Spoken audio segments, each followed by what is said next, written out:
Gwawr Edwards yn gantores opera adnabyddus iawn yng Nghymru. Yn wreiddiol yn ferch ffarm o Fethania Ceredigion, a llynedd mewn nath i ryddhau ei hail albwm, Alleluia. Felly Gwawr, ges ti dyfagu ar ffarm ac erbyn rwan wrth gwrs mae ti yn seren opera. Sut mae hwnna di digwydd? Wel, ges i magu mewn ffordd eisteddfodol, mynd eisteddfodau bob penwythnos a capel y math na o draddodiad. A wy'n dod o deulu cerddorol, felly oedd e'n rhywbeth eitha naturiol i fi dyfu lan a yn ddiddori yng ngherddoriaeth yn gyffredinol.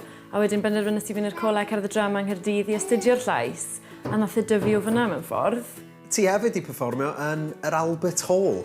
Waw! Sut brofiad oedd hwnna? Mae'n deimlad anhygol, mae'n rhaid fi gyfadde. Weithiau, er enghraifft profiad yr Albert Hall, o'n i'n goddau o laryngitis ar y pryd. O'n i ar antibiotics a yn colli'n llais. Felly, y tro cyntaf i ganu yn rhywle mor fawr yna, oedd na cwpl o fysys o adre wedi dod lan i gefnogi.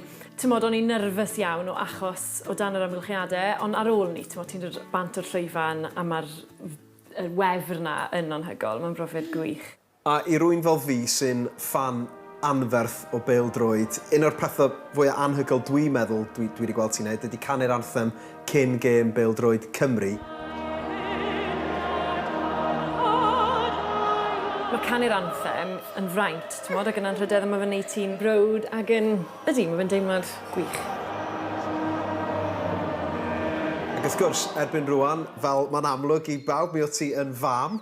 Dwi'n siŵr bod hwnna'n anodd cyfuno perfformio y canu yr ymarfer. Ydy, wrth gwrs, mae'n galed iawn. Bob tro wy'n canu neu rhywbeth, mae hi'n mynd fan hyn yn syth a bangor nodau a chwarae'r piano. Neu, mae'n cystadlu gyda fi ar gyfer y topsies. Reit. Os yw fi'n canu nodau uchel yn enwedig, mae hi'n trial canu nodau uchel. A mae'n ddoniol, ond mae'n amharu ar dy waith, ti'n methu canolbwyntio'n iawn, felly mae hynna yn challenge. Wel, Gwawr, da ni'n... Dwi'n cacen, Alun? Ie, paid yn byd yna. Ie!